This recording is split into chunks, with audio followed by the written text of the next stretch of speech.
Bati ka muna, Pedyo.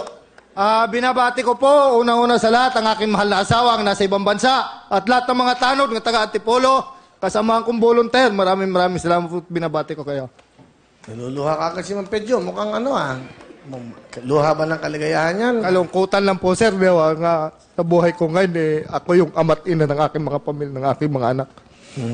Bakit? Nga nasabi yan? Bakit? Asan ba si nanay? Dahil lang po sa aking kalusugan, napag-usapan namin mag-asawang siya muna ay pansamantalang umalis. Nagpunta po ngayon sa kasalukuyan sa Damam. Gawa po nga dumadating pagkakataon, isa nila po ako maglakad. May karamdaman kayo. Opo. Madalas pong bumagsak ang aking potasyum. Wala pong kukulang pera na para pampagamot, may kamahalan din. Ano daw bang sakit niya? Ano bang? Potasyum po. Potassium. Ayun, may iyak. Ayun po. Hindi, ano ba trabaho mo?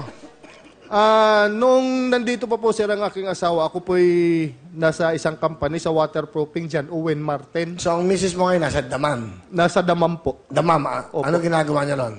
Nagbabantay po ng anak na may anak, samantala anak namin hindi mabantayan. Totoo yun. Ganyan kahirap po ang mga domestic helper OFW natin. Yung mga caregiver.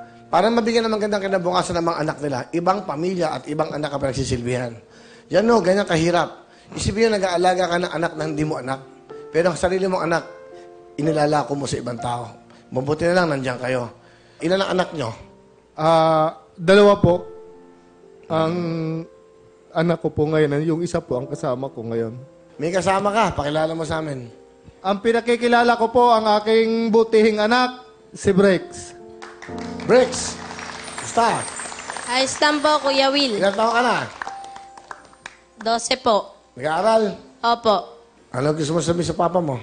Pa, salamat po kahit wala si mama. Ikaw po nag-aalaga sa amin. Tsaka, sorry po kung madalas po akong makulit. Sabay, Happy Father's Day po pa.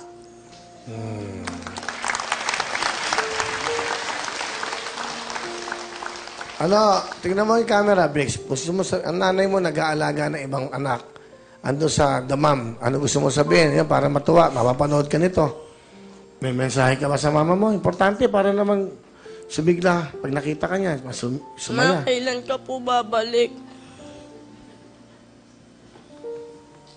Mamimiss ka na po namin ni Angel.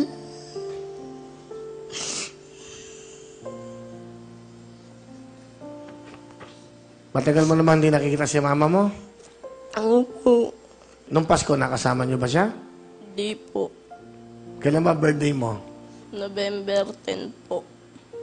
Nung November, hindi mo na siya nakasama? Opo. Ilang Pasko na hindi mo siya nakakasama? Isa pa lang. Isa pa lang naman. Ano gusto mo sabihin sa anak mo? Nak, gaya nga ng sinasabi ko sa iyo, hanggat may lakas pa si Papa para ka makapag-aral, mag-aral ka. At gaya ng pinapakita ko sa iyo, huwag na huwag manlalamang sa kapwa.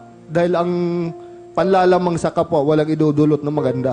Gumawa ka lang ng mabuti at hayaan mo at may tutulong sa'yo. Maganda. Maganda mensahe ng tatay mo. Sa mahal yung asawa, makapanood tayo through GMA Pinoy TV.